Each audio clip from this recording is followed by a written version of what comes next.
Bonjour à toutes et à tous, nous sommes le jeudi 1er août, bienvenue dans votre bulletin d'information de la mi-journée. On commence avec cette nouvelle fermeture du service des urgences de l'hôpital de Luçon, fermeture à partir de demain 16h30 jusqu'à samedi 8h30 et également à partir de dimanche 16h30 jusqu'à lundi 8h30. Il est conseillé de contacter le 15 pour les urgences vitales et le 116-117 pour les soins de médecine générale. Direction maintenant les Sables d'Olonne où les touristes et les habitants doivent s'habituer à de nouvelles règles pour le stationnement de leurs véhicules, notamment dans le centre-ville.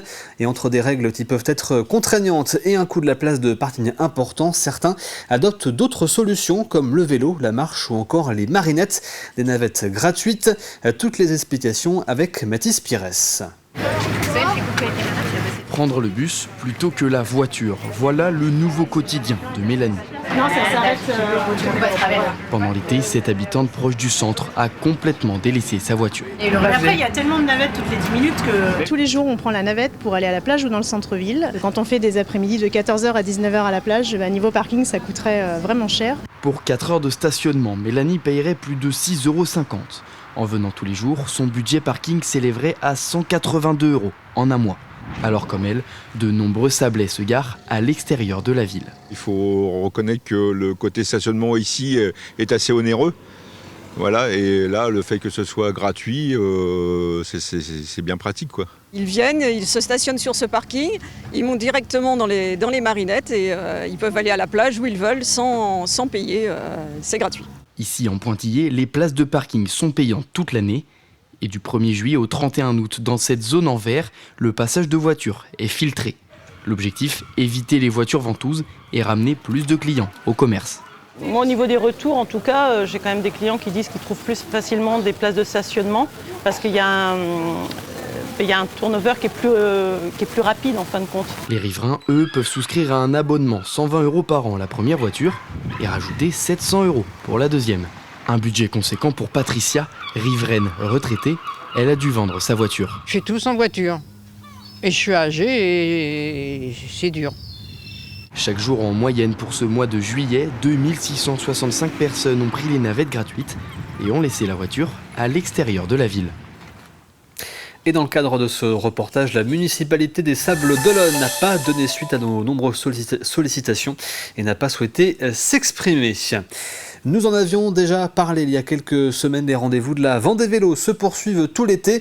Les équipes de Vendée Expansion s'installent en bord de piste pour aller à la rencontre des cyclistes et leur présenter l'ensemble du réseau cyclable vendéen, mais aussi les lieux d'hébergement possibles sur leur trajet. Cette fois-ci, le rendez-vous était fixé dans le Marais Poitevin et c'est un vrai plus pour les cyclistes de passage.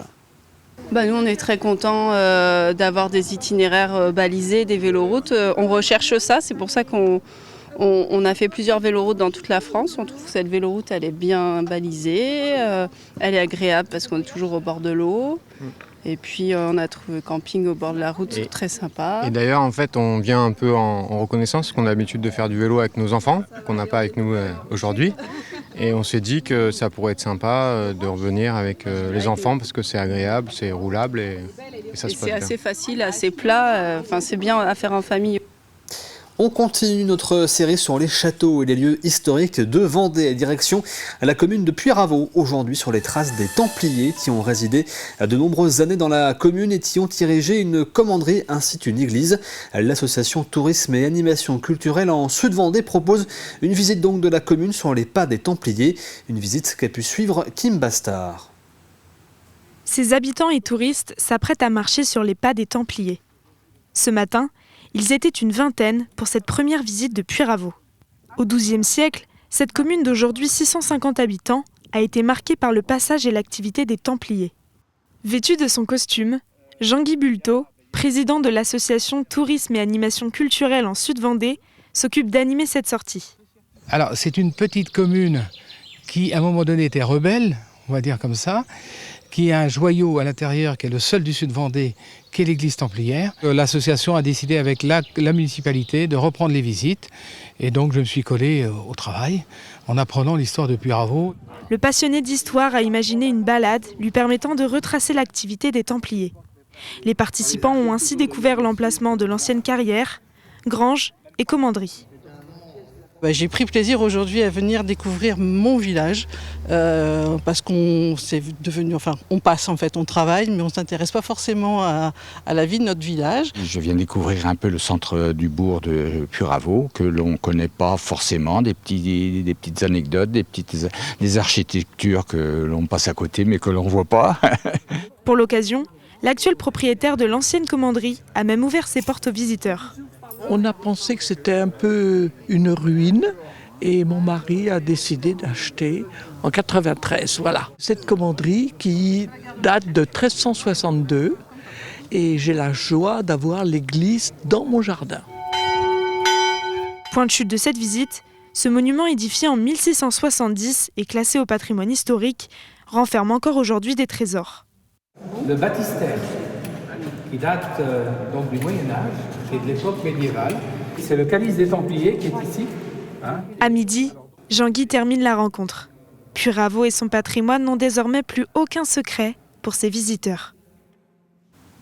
C'est une grande première sur les plages vendéennes, une opération pour sauver des jouets lancée par Ecomaison. La collecte des jouets se déroule dans les clubs enfants installés sur les plages. Cela permet de récolter des jouets abîmés, usés ou simplement plus utilisés.